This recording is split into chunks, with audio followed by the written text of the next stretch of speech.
Downtown Jackson got drenched Wednesday after the city says work crews struck a water main. The water soared several stories high. One attempt to get it under control made it worse. That's when we decided we were too close. The city says contractors had been digging up sidewalk as part of a project to make Capitol Street traffic two-way. They hit a 12-inch water line that was pretty close to the bottom of the sidewalk, and that kind of sent the water up in the air. The key thing was to get the water cut off, and we can't just up and turn it off. A lot of the buildings around here are water cooled. The gushing stopped an hour and a half later when crews capped the pipe. What's being done to make sure this doesn't happen again? Most of the water lines are actually a lot deeper than this.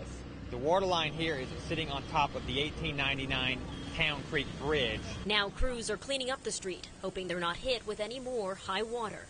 In Jackson, Erin Kelly, 16 WAPT News. I like it.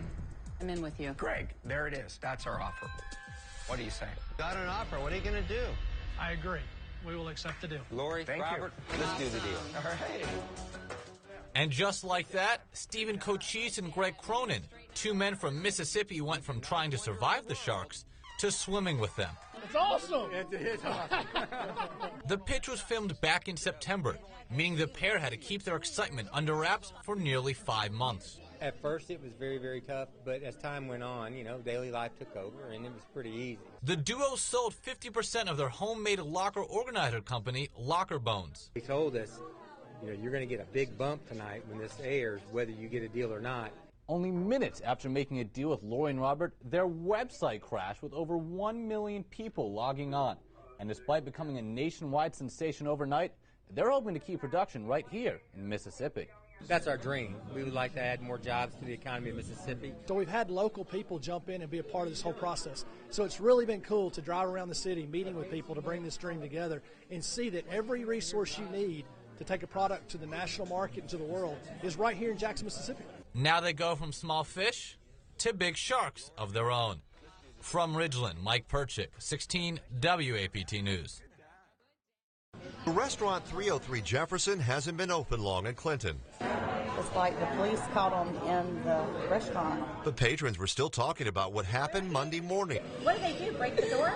No, the window. We busted the window. This is what surveillance cameras captured just before 4 Monday morning. The alarms went off, the cameras were rolling. Quite honestly, I was thinking, the worst, vandals or kids vandalizing, I was going to come into a big mess. A shirtless, shoeless guy who was determined to get inside. In the patio, he smashes the window to the door. He grabs a fire extinguisher. Looks like he's trying to, but I don't think he can get it to work. Once inside the restaurant, he grabs a few beers, throws a few chairs, even posters off the wall. He had plenty of time to get in and out, but lingered around just a little too long. As he exits the back door, police are there to greet him and throw the cuffs on him. Suffice to say, the geography of this crime leaves a lot of questions. It is across the street from City Hall. And oh, by the way, the restaurant is also next door to the mayor's house. I would think the further away from the police station, the better off you are. But the mayor and police are trying to get to the bottom of this break-in and learn more about the suspect, identified as 33-year-old Gordon Edward Jensen. Police charged him with commercial burglary. My goal while I'm in office is to just let the criminals know you don't want to come here.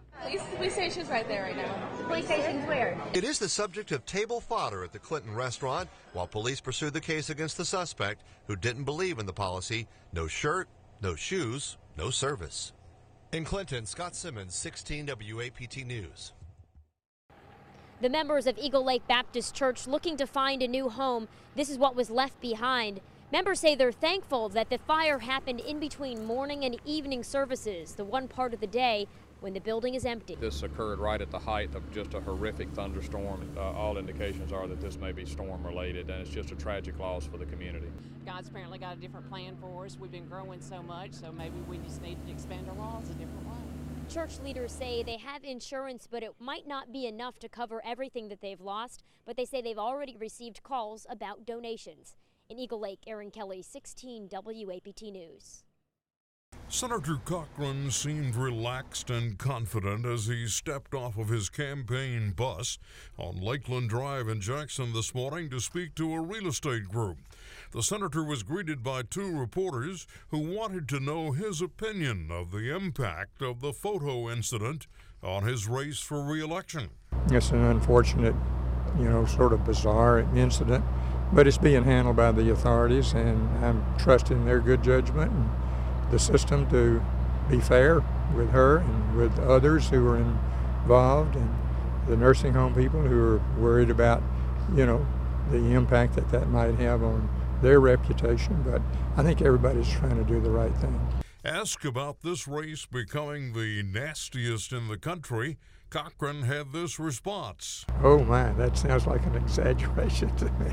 Our partner covering political events, Sam Hall, political reporter for the Jackson Clarion Ledger, was interviewed about the race on MSNBC Friday morning. I think it's bound to have hurt McDaniel.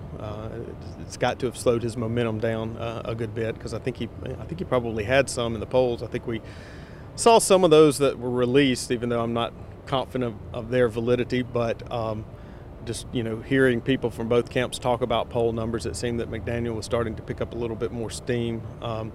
But I can't help but believe this has really slowed him down and probably cost him some polling points as well. So veteran political reporter Sam Hall believes the McDaniel campaign may have been somewhat slowed by the incident involving Senator Cochran's wife. Bert Case, 16 WAPT News, downtown Jackson. We're on Bullard Street in Jackson, and this is where police say a man was walking when he was hit by a car. We're told AMR came to assist that man, and as they were helping that man, another truck came, hit the man and killed him, and hit the AMR worker. She was taken to the hospital in life-threatening condition. Again, one man killed, an AMR worker taken to the hospital in life-threatening condition. We're told the drivers of both vehicles are not injured. In Jackson, Aaron Kelly, 16 WAPT News.